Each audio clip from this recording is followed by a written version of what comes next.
Same $10,000. Same 3 funds.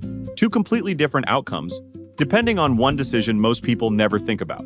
Most videos on this topic show you projections that look great on a thumbnail but don't survive a calculator. Every number in this video does.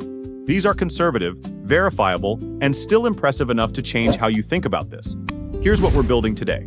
2 portfolios using the same 3 Fidelity Index funds. 1 tilted for income, 1 tilted for growth. Then a third option that most people overlook entirely. And finally, the number that matters more than any of them. Let's get into it. The 3 funds.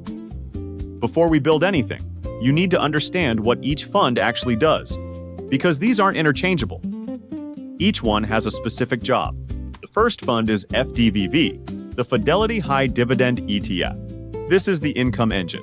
It holds large and mid-cap companies that pay high dividends and are expected to keep growing those dividends over time.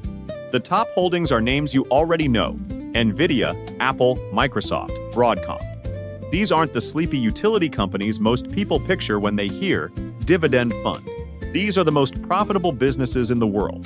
And at this size, even a small percentage of their profits adds up to serious dividend payments. FDVV runs at a 2.8% dividend yield with a 9.16% annual share price appreciation. The second fund is FNCMX, the Fidelity NASDAQ Composite Index Fund. This is the growth engine. It tracks around 3,000 companies, heavily weighted toward technology and innovation. Apple, Microsoft, Nvidia, Amazon, Meta. Same names as FDVV in some cases, but at very different weights and for a completely different reason. FNCMX picks them for growth, not income. The numbers show it: 17.45% annual share price appreciation. That's the highest of any fund in this video. The trade-off is a yield of only 0.48%. This fund is built to grow the account fast, not to pay you today. The third fund is FTIX, the Fidelity Total International Index Fund. This is the global anchor. It tracks over 5,000 stocks across developed and emerging markets, everything outside the United States. Japan, the UK, Germany, India, China, Brazil. The top holdings aren't household names for most American investors: Taiwan Semiconductor, Nestle, Novo Nordisk, ASML. International stocks have underperformed U.S. stocks for over a decade, which is exactly why they belong in every serious portfolio. If the U.S. has a bad decade, and historically, bad decades do happen, this is the fund that holds the floor. FTIX runs at a 2.54% yield and 6.27% annual appreciation. And here's the part most people miss. Its 5-year dividend growth rate is the highest of the 3 at 16.98%. Same 3 funds. But here's what most people miss entirely. The allocation is the strategy, not the fund names, not the tickers. The weights you give each fund completely determine what your portfolio does, how it behaves, how it grows, how it pays you, and how it holds up when the market drops. 2 people can own these exact same 3 funds and end up with completely different results 10 years from now, just because one of them weighted them differently. That's the real insight here, and it's the one worth building around.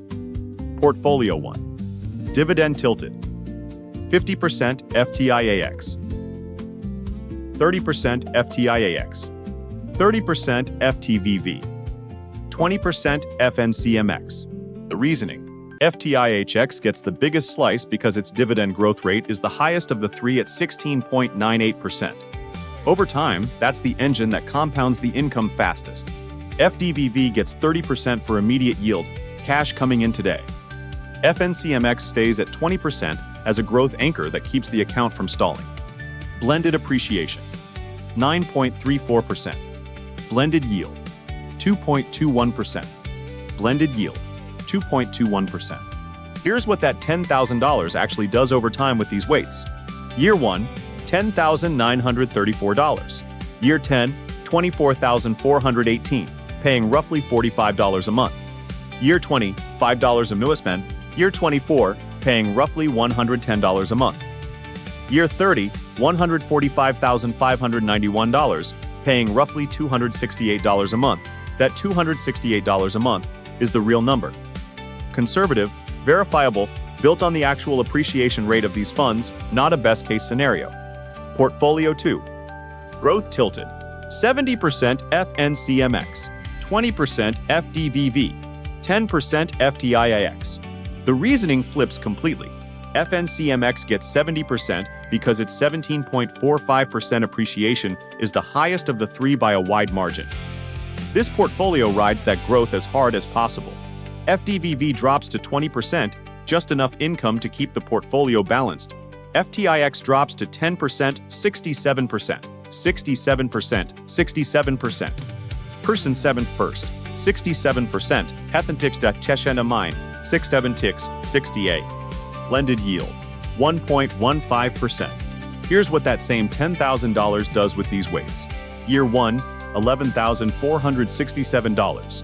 Year 10, $399, $29,000, paying roughly $38 a month. Year 20, $154,443, paying roughly $148 a month. Year 30, $606,951, paying roughly 1 cent a month. Now put both portfolios next to each other. Same $1,000. Same 3 funds. 30 years on the clock. Dividend-tilted, $145,591, paying $268 a month. Growth-tilted, $606,951, paying $582 a month. The growth portfolio ends up with 4 times more money and actually pays more per month too. Because by year 30, even a smaller yield percentage applied to a much larger base produces more income than a higher yield on a smaller account. That's the part the original framing of this comparison usually gets wrong. But neither of these is actually the most interesting answer. Portfolio 3. The hybrid. 40% FNCMX, 35% FTVV, 25% FTIX. This is the portfolio most people in the comments keep landing on, and for good reason. Enough growth to compound aggressively, enough dividend income to actually feel the progress along the way, and enough international exposure to hold the floor if the US has a rough decade. The psychology here matters more than most financial content admits. If your portfolio never pays you anything for 20 years, most people won't hold it. The market drops 30% in year 5 and you have no income cushion. Panic sets in. The hybrid gives you something to feel while the compounding does its work. Blended appreciation, 11.74%. Blended yield, 1.81%. Here's what the hybrid does with $10,000. Year 1, $11,074. Year 10, $3,334 a month. Year 20, $92,016, paying roughly $139 a month.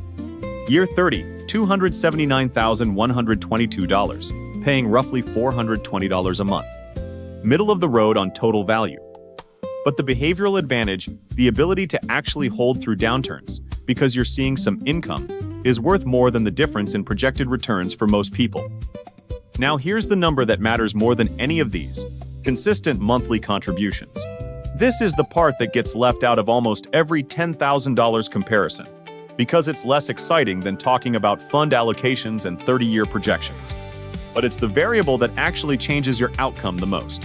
$10,000 invested in the hybrid portfolio today, left alone for 30 years, 279,122 hours, $200 a month invested in the same portfolio for 30 years, starting from zero, $659,264. $200 a month beats a $10,000 lump sum by $380,000. That's 136% more money from contributions that are smaller and more accessible to most people who are just getting started. And here's where it gets even more interesting. During a market downturn, when everyone else is panicking, your $200 a month buys more shares at a lower price. If the market drops 30%, your $200 buys 43% more shares than it did at full price. Those extra shares are still there when the market recovers. Consistent contributions during downturns aren't just survivable. They're the mechanism that accelerates your recovery. This is how you start stacking. Not with the perfect allocation, not with the perfect fund. With the discipline to put money in consistently, every single month, and let the math do what the math does. Share this with someone who's been sitting on cash wondering where to start. Because the answer isn't which fund to pick. It's to pick one, set up the contribution, and keep going. Go make your money work. I'll see you in the next one.